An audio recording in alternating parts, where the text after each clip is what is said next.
shortening them. Right. So there are a couple of political actors who had long names. Some of the most famous names them were James Wapakabulo. Very long name, so we called him Wapa. Paul Kawanga Semogere, we just called him Semo. Okay. So, and you also were part of that. Truly ended up becoming Ona. Okay.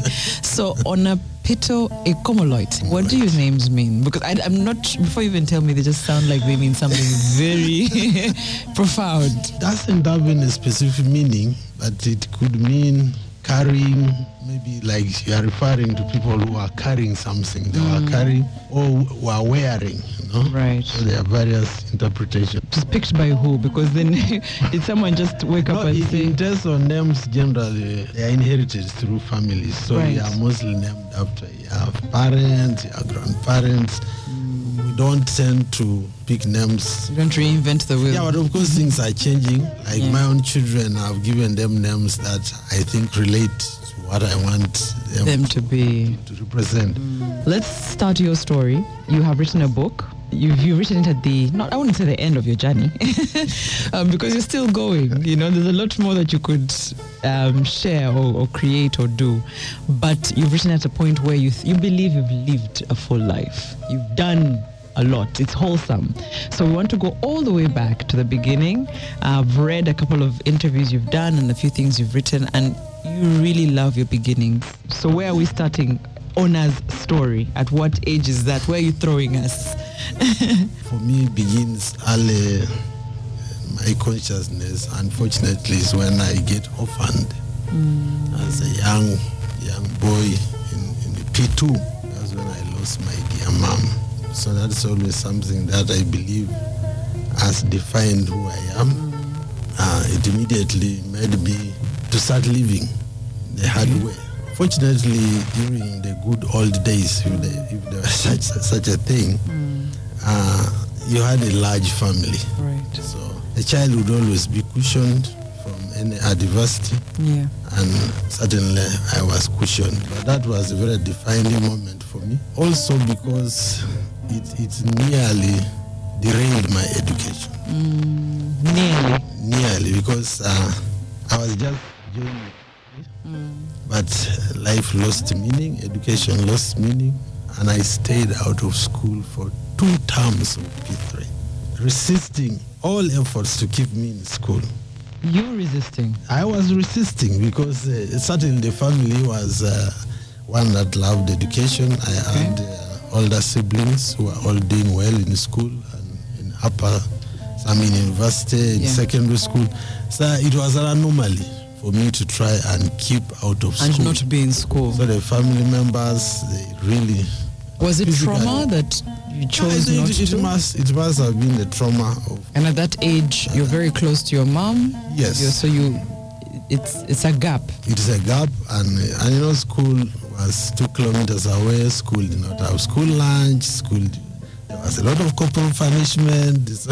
And the person you would have cried to is gone. Gone. So school was a complete nightmare. Oh no. So all efforts were done. Were made to beat me. I was about to say, I'm inquisitive on what efforts these were.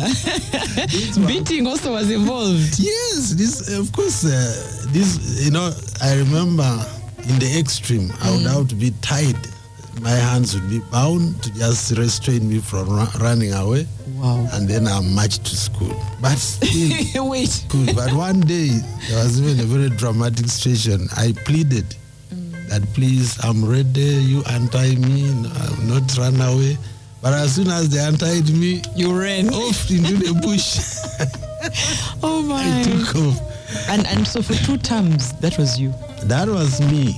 And I would have been a P2 graduate. I don't know if there's such a thing. Absolutely, not a dropout, a graduation. Of food. It's a place where one would say there was plenty of food. So ATAP would always remain. Right. And, so that is our village, and the sub-county is called Wera. What used to excite you? You know, as a child growing up, some things you know? Teso was a cattle society. Yeah. And what I liked most was setting bulls to fight. Oh, wow. It's such a wonderful sport. In fact, these days I've been thinking, wow, why don't I start a sport of bullfighting?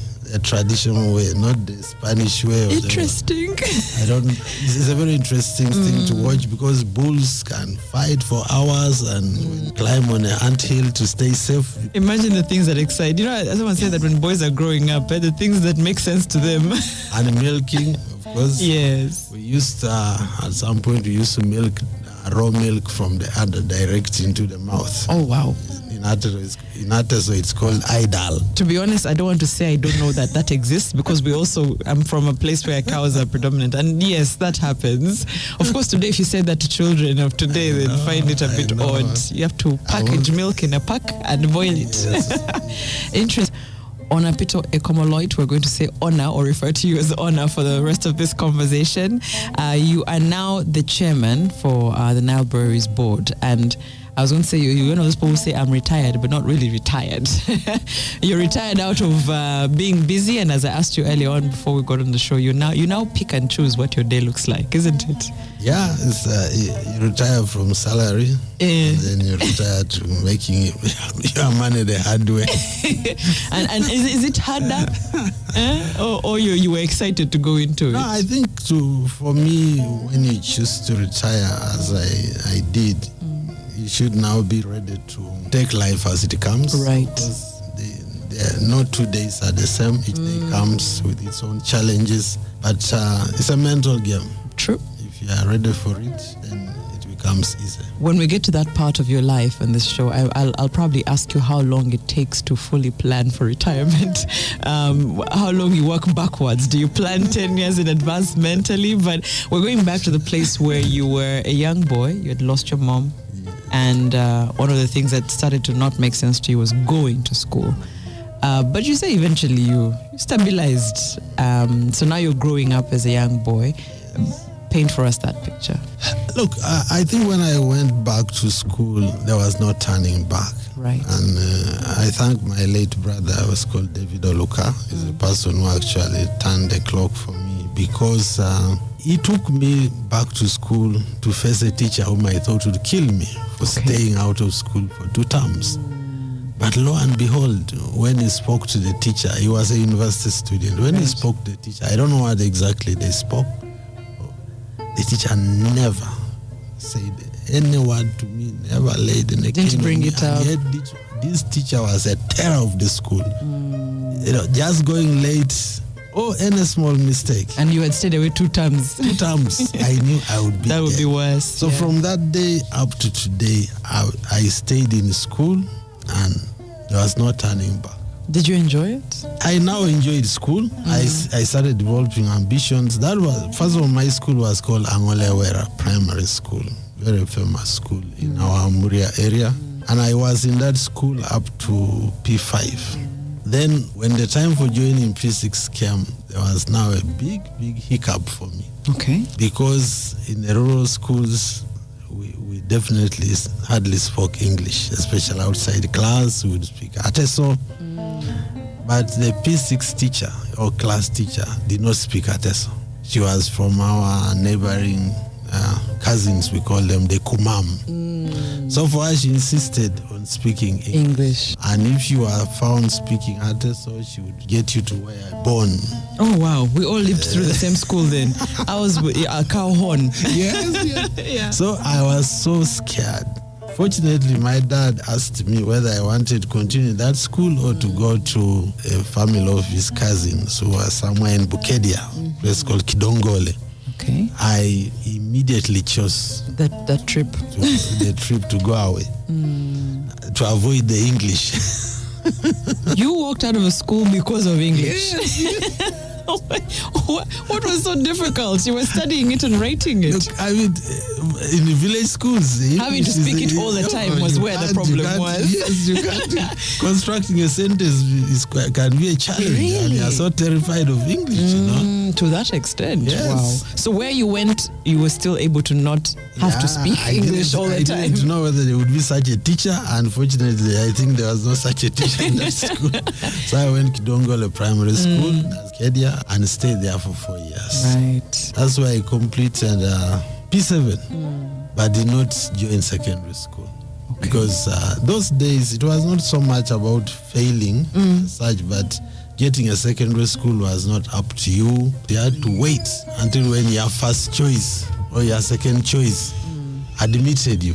But I was not, luckily or unluckily, I was not admitted. Yeah, so you mean you went through P7 the first time, asked for a choice, didn't get it, and you went back and did P7? Yes. Is that how things had to be then? I'm confused. That's how things were, and you even had to change your name if you had to repeat. So at some point I changed my name to Otim Richard. What? Just to do P7 again? Yes. And were you eventually admitted as honor? Yes, eventually I sat P7 for the third time. Wow. And that's when I got a chance, because I changed schools. I went back to my old schools. I was able to revert to your name. Right. Francis. Wow. This time I ended up initially for hardly a month in a school called the Remus College. I don't want to call it obscure because it's still a school in Soroti Town then. Today is Soroti City. But my stay was cut short. And then I began a journey of studying virtually in every corner of Uganda, luckily. So my brother, who had succeeded in getting me back to school, was working in Mubende now. So he brought me from Soroti and took me to a school called St. Edward's Bukumi. So it was a blessing in disguise. Okay. Because that's, for me, that's really what opened me to that's the turning point. So I went to Bukumi and stayed for only 1 year. Oh, okay. We're talking about how fantastic the opportunity was, and then you said 1 year. Why? Two obvious reasons. One, my brother got transferred to somewhere Gulu. else. Okay. Was transferred to Gulu. And then the idea of me staying there without coming from Teso was out of question. Okay. So I went to Gulu and joined the Gulu Secondary School. But remember, this at the height of the political turmoil that I had fled from in Mubende, followed me there. Because that was in 84. Soon after 1985, the Obote II government fell. Then in 1986, when I was completing my S4, Tito Okello fell and ushered in Yoweri Museveni. So all that time, there was a lot of chaos. And each time there would be a fall of government, I had to escape to Teso. The generation today, COVID is the most instability they know. To be honest, I know. They'll tell you that's the one time they didn't know whether to continue with school, not continue with school, do this or not do that. But you're talking about, especially my guests who've lived through that time, especially in their school days. I say today it's easy to tell a child to dream big, to think big of their future. But isn't it nearly impossible to think of a future if you're in such situations? 1 minute you have this government, 1 minute you don't. Today this is safe, tomorrow it's not. What kind of life were you living? What was the mindset then, I think the power of purpose, fortunately, is what carried me through all that. Because, interesting.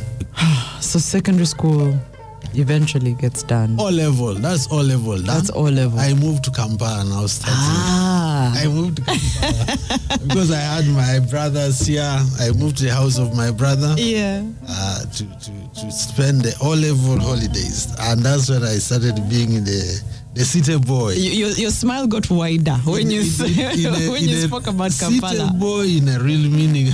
Are you serious? Yes. What could be more of a city boy than working a taxi? Yes. Conductor, driver. Conductor. But how do you get this job?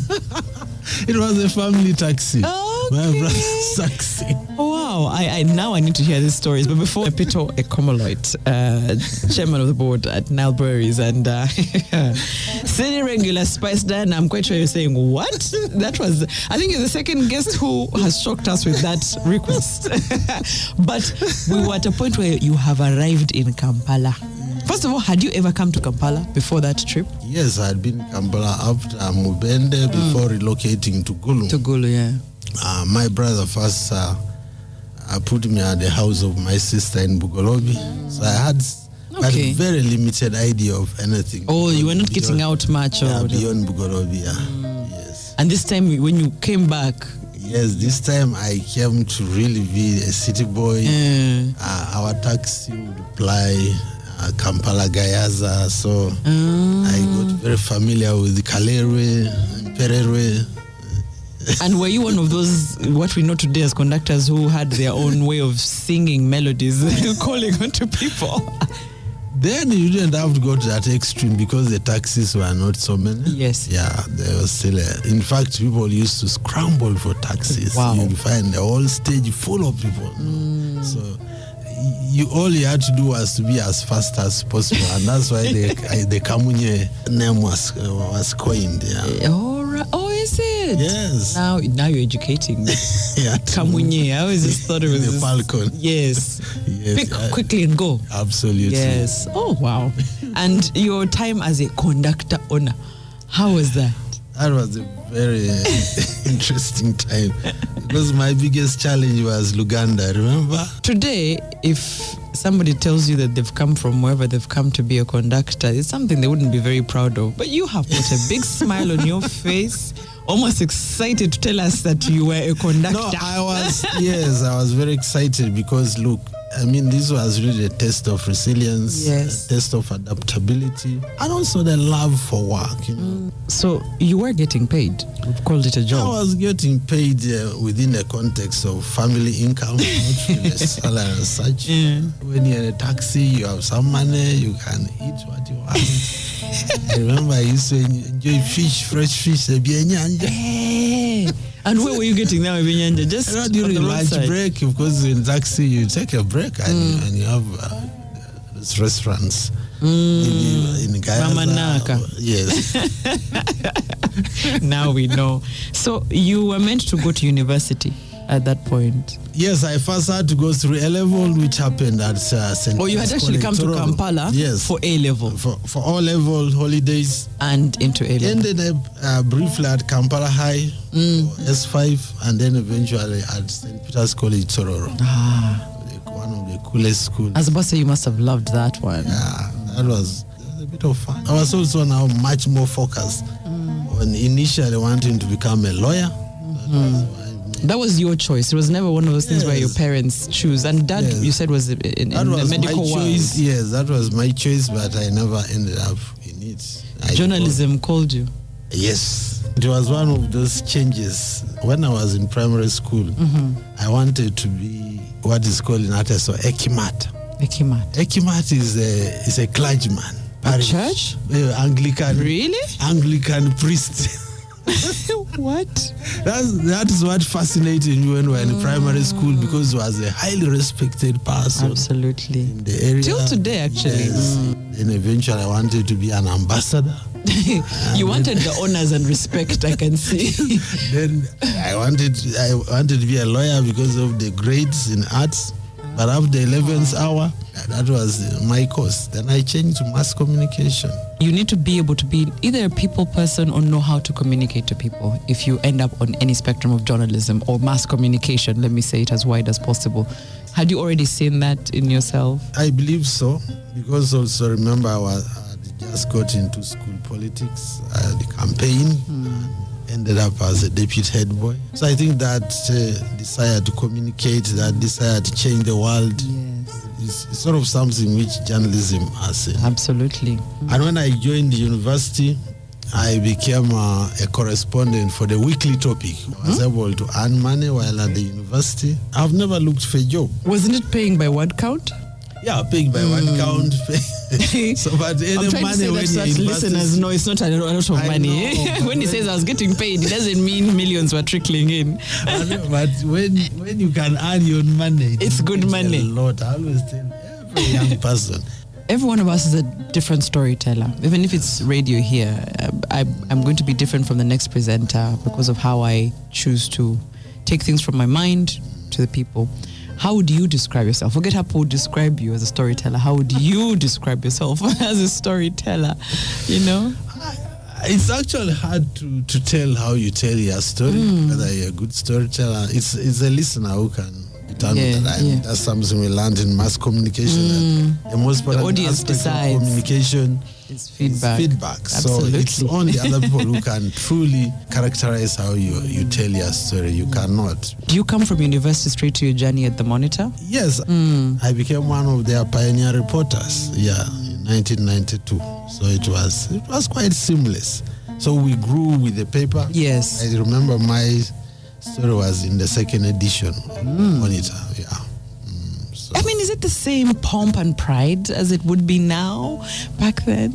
I don't think today, I don't know about today's newspaper life, but I don't think it's as exciting as it was because there's a lot of alternative media. Yes, yes. For us, you were the only source almost. Actually, you were the only source. Yes, the newspaper was everything. We still had only one television, almost one radio, to two radios, All the private FM radios were yet to come. So the star journalist was really powerful. Wow. And if you're a young reporter seeing your story in the front page, it meant the whole world was at your feet. Yes. And people paid attention. They paid attention to a story.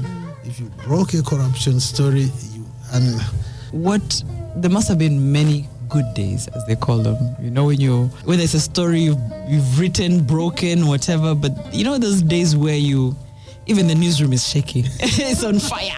You know, everyone is, you're excited. And sometimes I keep telling people, sometimes that used to happen in the newsroom when the story wasn't necessarily to the public good or even if it's a negative story, but one that sparks, some joy. What was a good day for you that you can remember in the newsroom? My biggest day was actually while I was still on campus and at Weekly Topic. I got my story to become the lead. It was a weekly paper, the lead of the week. And the headline was, Nkanji defends Pajero culture.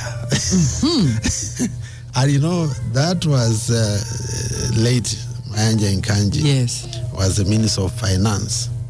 And I don't know what he exactly said while he was on campus, and it led to me writing that story. But he was basically defending ministers using Pajeros. By then, Pajero was the ultimate car because the NRM government had come to power, exalting the virtues of simplicity. Ministers had to use. There were cars called Laurels, but now suddenly they started using Pajeros, and so it was at odds with government kind of state austerity and revolutionary lifestyle. So it smacked of acts of corruption, and so it looked a big story. But for me, it was my first lead story in the newspaper, and I really walked with the spring on campus. There you go. And of course, people knew it was you. Yes, because they keep telling people with print, your name is there, but sometimes it doesn't go. Because today, when you're seen or heard, it goes faster. Everyone in the country would notice you have written a story. What was the celebrity status like? It was great.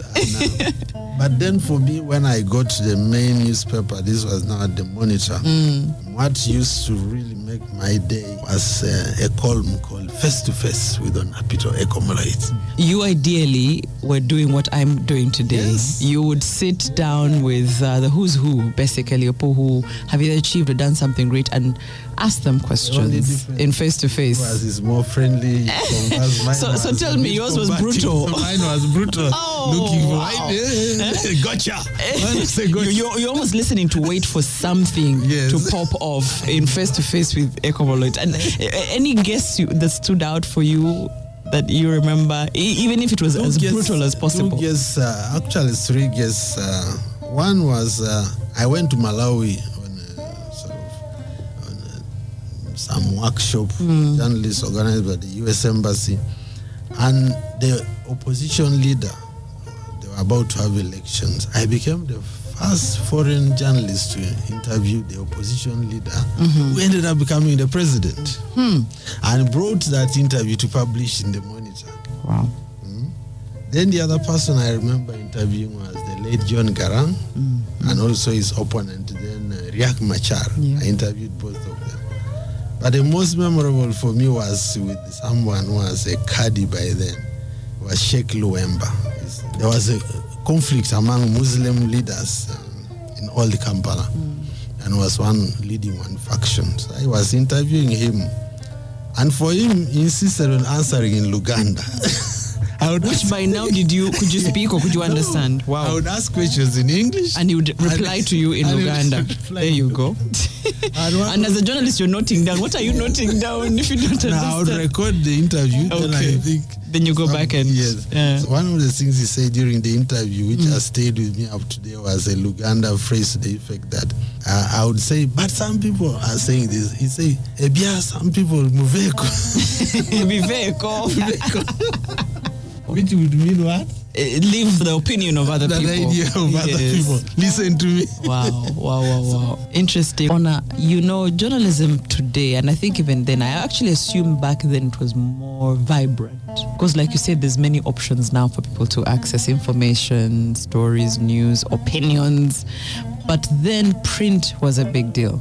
I tell people that today we have a choice when you do mass communication or journalism, whether you really want to go into print or not. A lot of us opt not to. Because telling a story written, to narrow it down, I think Twitter is where people are trying to do that, where you have to narrow your thoughts down to a certain number of words. It's a skill. Did you get mentorship? Did you get some sort of training? I mean, what led you to excel at the level you excelled at, if I could ask that? What or who, actually? Yeah. I think the first thing about journalism is more like sports. Because it's about doing. The more you do. The more you do. That's true. The more you perfect it. And that means also you need to have a certain level of passion.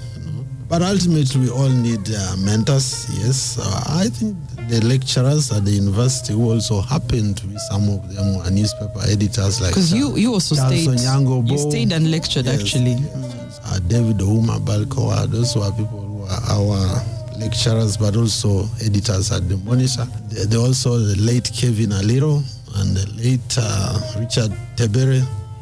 Their columns, they seem to be wordsmiths of some sort. You're always so mesmerized by the way they wrote.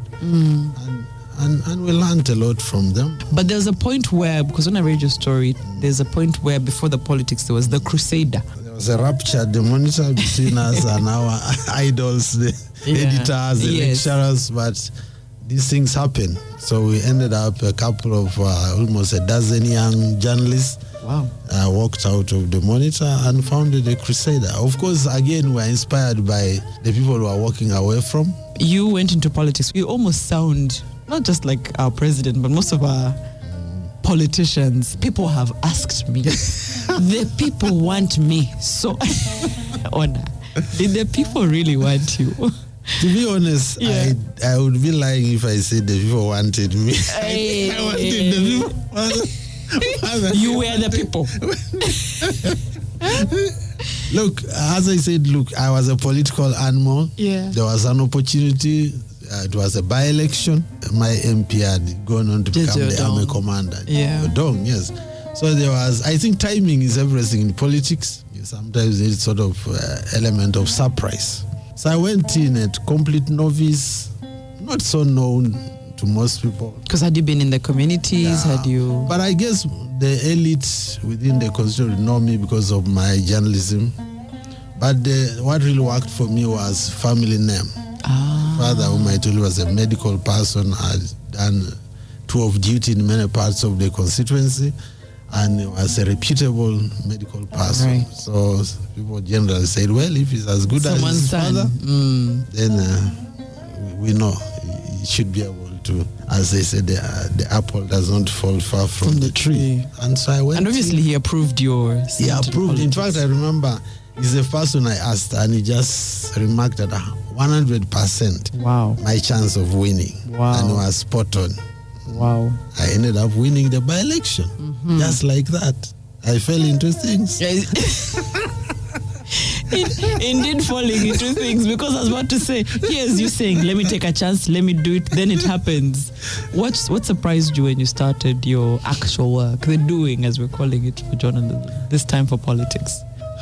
What surprised me, I think, is what surprises many members of parliament, is that you are not as powerful as the electorate sets you up to be. This honorable is honorable, but it comes with unrealistic expectations that when you get to the house, you are going to change the world for every constituent.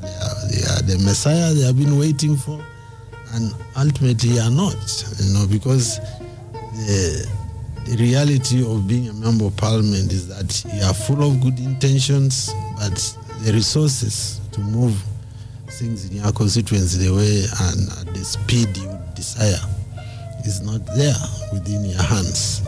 The way government is structured, the money you appropriate in parliament ends up with the districts or with the ministries where your hands are generally tied. So you have a lot of disconnect. And now people expect you then to really deliver on your promises. Yes. And then you have to dig into your shallow pocket, and it's often not enough. Yeah. So I ended up having a very short stint, partly because of that mismatch of expectations and reality. And also your constituency members and other people, you're going to start explaining to the process of how things work. No, they don't understand that. And they're not interested. You can't blame them. There's a whole political culture which built the MP to be, as I've said elsewhere, Father Christmas, and you can do everything. Not even a president can do the things that an MP should do. That's what is in the minds of the people. That's true. Yes. So you decided politics won't be for me for this reason? Well, the people decided partly because they refused to re-elect. This time the people decided. This time the people decided. Oh, yes. Reality. Yeah. And they decided to retire me early. And after a short stint of barely 40 months, I left Parliament. Against my will. Okay. But maybe it was you would have continued. I had gone to run for re-election. Because so if you're telling me it was hard, there's one thing, but then you're saying it was hard, there was a disconnect, and yet you still went back. Yes, I wanted to get re-elected and hoping that I would be able to do much more than I'd done within the short period. But the voters were impatient. Yeah. They told me. So were you hoping in 2 terms you would have fixed it? Ironically, they got the person whom I defeated, whom they are rejected and the first time. They now gave him. I think it's a try and error. It's a try and error. So you left. Well, you left active politics. I think that's the right way to place it. Yes, I left elective politics. Yes. Because I then now went into the real politics, to the power center of politics, which is right next to the real power. Yes. Yes. I never got to hear the story, and maybe people who purchased the book will read bits of it, but how did that come about? Because for me, I assume the short of it is that while I was in Parliament during the 2001 elections, I was an electoral ally or supporter of the president, and also seeking to get re-elected. Unfortunately, I did not get re-elected, but fortunately, the person I campaigned for at the presidential level got elected. Yes. So, one good turn deserves another. He asked me to go and work for him. So it was. That's how. You say that honor as if you're friends on WhatsApp. It's like, hey, my guy, you come and that's what it comes off as. The person in question one time said that he had no friends. So I don't want to claim that you are friends when he has said he has no friends. But which is sometimes is a principle I agree with. The friendship, the word can be misused. I think what you need in life is really people you work with, people who understand you, people who can be a support at different times. Yeah. I mean, leaving the title of MP and going on to be a press secretary. Press secretary. Initially deputy press secretary. Then eventually. Press secretary. That's a good trade-off. To many people, it wouldn't be a good trade-off. But again, going to work with the president, obviously. Now you don't have to dig in your pockets to pay fees and buy groundnuts and do what. And you're even in circles where people don't easily reach you. There you go. So no one is asking for mabugo and then what. So I feel like it's a good trade-off, don't you think? But isn't the job grander and bigger this time, despite, because where you are, you're now at a point where you're hearing and seeing things. And you're at the point where certain conversations happen, and I feel like it's a lot more work, quote unquote, than it would have been if you were on the other end of politics? Yes and no. I think MP is still MP in Uganda, but of course State House is State House. So each of them has their own advantages and disadvantages. But for me, it was also the only choice between the two. It was not either BMP or this. Yeah, it was this. This is what's on the table. Yes. We've talked about Ona's almost career. I think that's how I would term it. But Ona is a human being. He's a man. Yes. Today he stands as a family man. And at what point do you say, wait, I should also, find someone and create a family and have another work-life balance, as they call it? When did you start that journey? I've actually been married twice. So to be honest, yeah. Okay. You must have a book of lessons when you go through that. You're a father. I'm a father. Yes. Your oldest and youngest being? 20s and oh wow, early life. So they understand what dad does, who dad is, that kind of. Yeah, has anyone taken towards do. your direction? So far, nobody's taking the line of journalism. Oh, no. Someone is going the line of law, which I rejected. It's okay. It's okay. Journalism will come along. Yeah, that's interesting. You left the power center, as we're calling it, and I want to build. Was it a direct transition to NBL? Direct transition to NBL, yes. Were you headhunted for the role? What role were you going to? It wasn't legal affairs. I was headhunted, so to say, because I did not apply. Yeah. I was headhunted, but of course I spoke to some people. Okay. Of honor and last and current part of your life, you have your book. It's Tears and Triumph. My life with Yoweri Museveni and others, including Flavia. Oh, I mean, let's be honest, Ona. We could have name dropped the rest of us. My life with Flavia and others. Smart enough to have chosen your life with Museveni and others. But how long did you take to work on this piece, Tears and Triumph, your book? When did the idea start to, I should write a book about my story? Yeah, it was one of my retirement plans. Yeah, I thought by the time I exit formal employment, I should be able to celebrate my achievements and my trials and tribulations. True. When does it hint in mind that at some point I will stop? At Nile Breweries, people retire at 55 years. You can't amend any... Of course you can go and swear affidavit to become younger if you choose. Please. But I thought I didn't have to do that. Okay. I thought I went in to contribute and had done my bit. Okay. And it was time to step aside and let others. As I've always believed in this saying that greatness is starting something that does not end with you.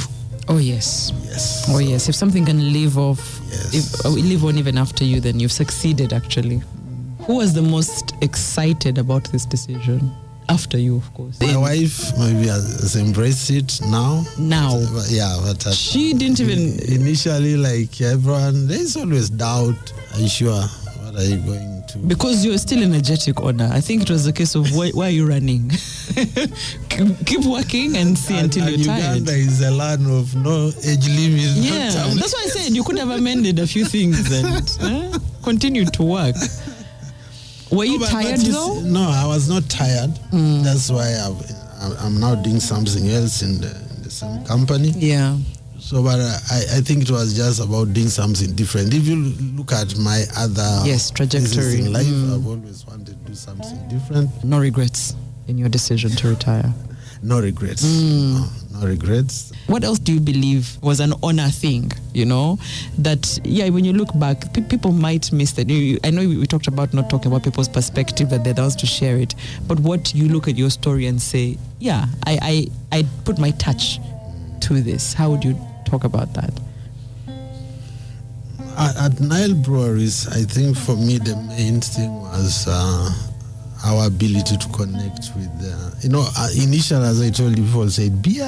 What is beer? They didn't understand beer. And they said, you're going to sell beer. Yeah, they didn't understand beer. They think the brewery is simple about selling beer. It's not. It's a final product. The brewery is actually about agro-processing and the agriculture.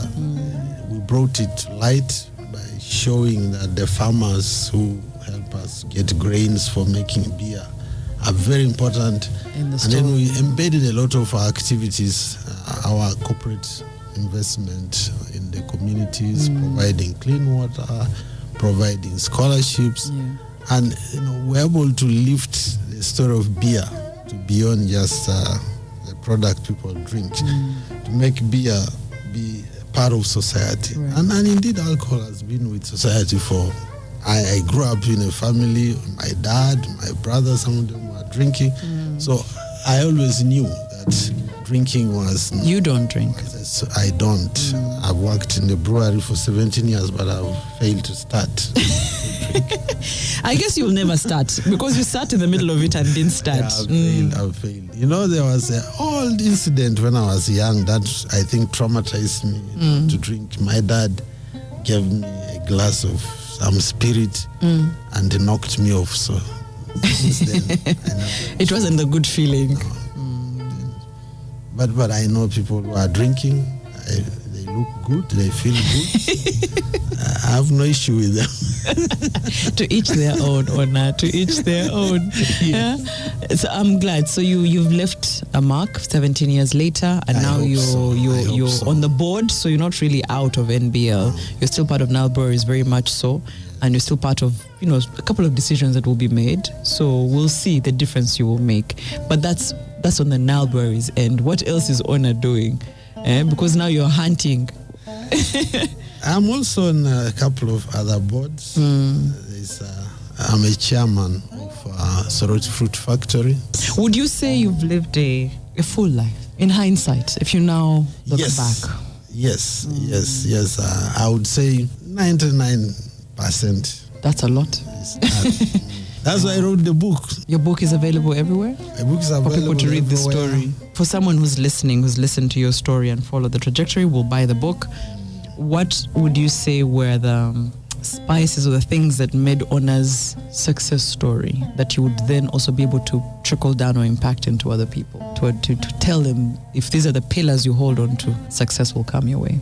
The resilience, the perseverance, the authenticity, acknowledging who you are, knowing your strengths, your weaknesses, and just being yourself. Being yourself and then doing your best. Yeah. And of course, knowing when to move. Which you've exercised. You've honestly exercised. That it's okay. Say when you're still able to be a good dancer and be appreciated, walk away. Applause is loudest. Is loudest. You can still hear it. Walk away. Yeah, I think I've also practiced that in a bit here and there. But it's been lovely getting to hear your story 25 years later.